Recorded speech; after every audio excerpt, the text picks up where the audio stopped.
Hey everybody, today I wanted to show you the Heritage Angler 10 kayak. I haven't seen a whole lot of information about it out on YouTube, and so I had to do a lot of pathfinding myself. And I just wanted to share this information with you guys in case you were looking at getting a Heritage Angler 10 or curious on how you would make it a better yak for your kayak fishing experience. So I'll take you through what I've done with it, the goods and the bads, and what I recommend moving forward. So real quick, the number one thing that I can recommend to anybody who gets this kayak is to throw away the seat that comes with it and do some kind of modification to make it better. The back strap is all that came with it, and it's just this flimsy little backrest that straps in to these clips here, and it's terrible. It doesn't really add any support for you. As you can see, it's super flimsy. Just throw it away. So what I did is I went to good old Walmart and bought this boat seat for about $40, and then I went to a local hardware store and got some door hinges because it's not exactly a flush 90-degree angle.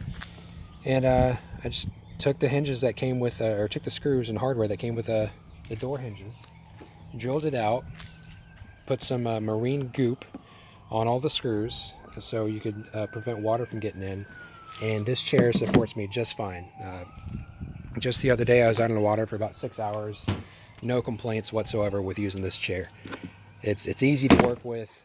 You just put it to where you want it, put the mounting hardware in there, you maybe use a permanent marker and pre-drill your holes, and you should be good to go. Now I'm a 210 pound guy, and I've had no issues with this chair whatsoever. And the way that it's mounted, as you can kind of see, there's a little bit of room underneath, and I normally just kind of carry a tackle box with me because I don't really need much when I'm out there fishing. So that's the seat, and if you take nothing away from this video, just replace the seat, okay? A lot of kayakers put some sort of fish measuring tape on the side, or they do it on their paddle. To each their own. I found this to be pretty easy, so take care of that. I got these scupper plugs from Walmart. They're okay. They don't stay as well as I'd like them to stay. So what I find a lot is that these just often kind of get kicked out, and then I have these two up here. So if I do take on a lot of water, I can kind of control it from up here or whatever. But yeah, scupper plugs are nice. For those that don't know, scupper plugs, you have these scupper holes that go through to the bottom, and water comes in and out based upon how buoyant you are.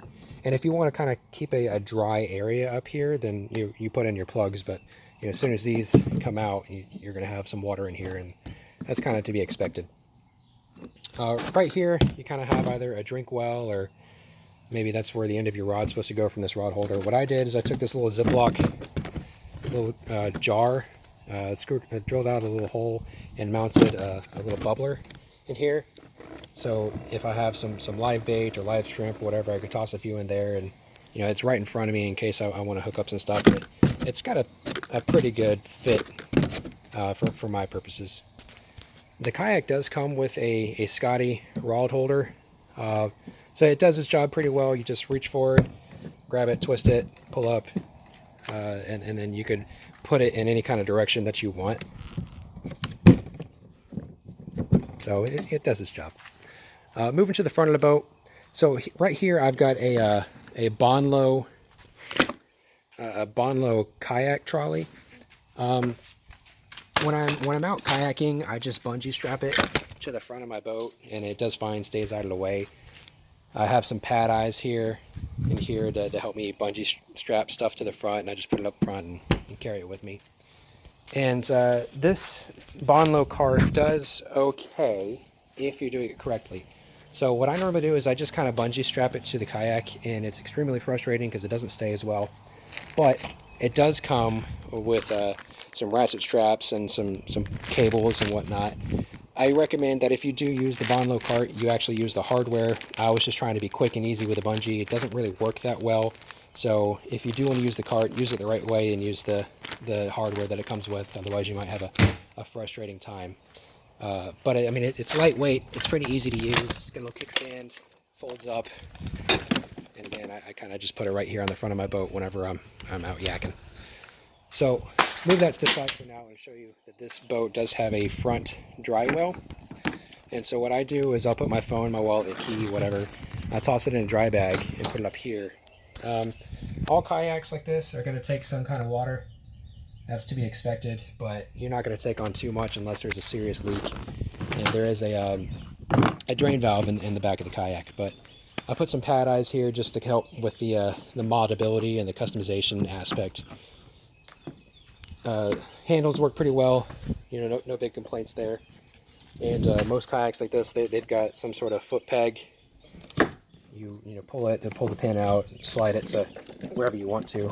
That one's stuck. On the side, there are more handles, and what I do is I attach a fish or rod holder or rod leash and bring it up to my poles here. That way, it's pretty easy within an arm's length. If I want to take it off, I just unclip that buckle right there and have at it. It's pretty easy stuff. Moving to the back of the boat, I normally carry my lines or my rods in the flush mount rod holders. That work just fine for me.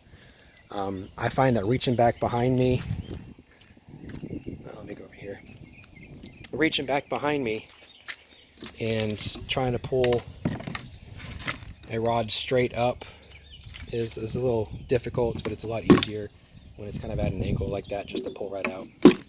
Behind the seats, I carry my fish grip as well as my knife, just so they're in reach and I can just reach back and pick them up.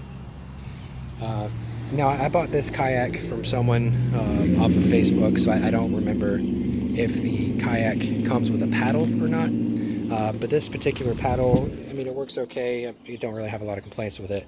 So the only issue is that this paddle holder is real easy to pop the paddle out. So it's just a little frustrating. It comes out more often than I don't expect it to. If I'm fishing and I bump it whenever I'm taking my rod out, and it could be better. In the back here, I have a milk crate. You've probably seen 100 of these online. I just put some PVC pipes in that whenever I'm carrying my cart around, I have my 2 poles in, I have my paddle broken down into 2 sections, and it works just fine. I carry some gloves, some extra scupper plugs, a fish stringer, and I also have this cool hot bag from like Sam's. That works just fine as a fish bag, filled up with ice before you go, and it's very pretty. In the back, I also mounted some more PVC pipe, and I just have my pliers in here that's kind of pressure mounted here, so it works just fine. Just drill out a couple of holes, put in some zip ties, and you should be good to go. Another idea that I had that didn't really work out too well is I have this PVC pipe wrapped with a pool noodle, and the intent there is to be able to take a fishing lure and just kind of throw it on there. And I'll give you an idea. If let's say you want to change your lure out, but you don't want the lure just to kind of be like floating around in here, especially if there's water and possibly hanging onto your leg, the idea is that you take the lure, just put it like that, and when you're ready for it, you just pull it out. The thing is, if you're in the seat facing that way, it's really difficult to do anything that's behind you. So that would be a complaint that I have with this boat, is that it's not as stable as I would like it to be. I sit really low to the water. I mean, maybe the water level might be about right here, which is just a few inches below the top of the yak.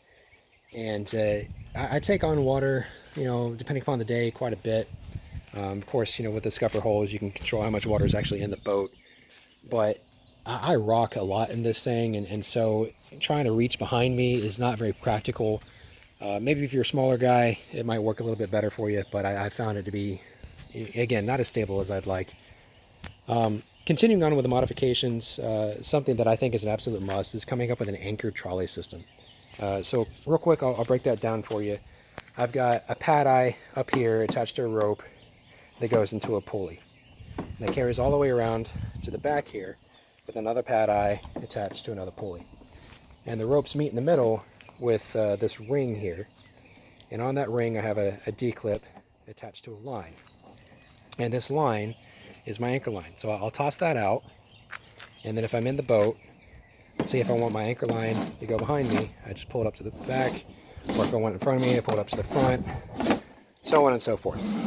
Now, what I would recommend is that you have some sort of quick release in case you catch a fish, you want to chase it, whatever, you toss it and let it go. Problem is, if you don't have a float on it, that thing's just gonna sink. So I attach a little float on the, a couple feet down from mine, so I can see where my anchor is being pulled, and if I have to let it go and come back for it, it's pretty easy to find. And the reason why you want this is let's say the current is pushing your boat that way. Okay, well, anytime you're sideways to the current, that's a lot of rocking on this boat, and that's not a good place where you want to be. So ideally, if the current's pretty strong, you want to have the anchor behind you. That way it's going to kind of do that number, and you're going to be offset from where the current is. Now, if I would do this again, my recommendation is to put the pad eye much further back here. That way I could have some kind of a line like this as opposed to like that, just to help me in the stability issues that I've had with this rig. Furthermore, as you can kind of see, my line has loosened up a little bit. Sorry about that. My line's loosened up a little bit, and so if I'm in the boat and I need to reach down and adjust this, I've got to go pretty far. So make sure this line is nice and tight and up near the kayak surface. In fact, you could probably even stand to move these up a little bit more, just so the line isn't so far down the kayak. So, final thoughts here. This kayak, the MSRP is, I think, is around $600, $650 from Academy. And if you're looking for a kayak to get out on the water, just kind of as a hobbyist, go out on the lake and, not really worried about catching dinner, I mean, this is a good kayak. It works fine for beginners as an entry-level boat. But if you are actually looking to be a serious kayak fisherman, maybe look for something a little bit more high-end. I like this boat just because of how low priced it is. Again, I found it online, pre-owned for $350, which again, as a first-time thing, it was nice for me to kind of show me what I liked and what I didn't like. So if you're looking to just kind of do the weekend out on the water in a calm body of water, it'll be great for you, especially if you're a smaller person. Again, I'm 200 pounds, and this thing, I think, is around 50 pounds itself. Weight capacity is around 350, so my 200 plus all my gear leaves plenty of room in the weight capacity department. But just with how rocky it is and unstable, I'm just looking for something a little bit bigger. I would not recommend anyone try to stand up in this thing. Again, as I said, it's just a little too rocky for me, but it might work for you.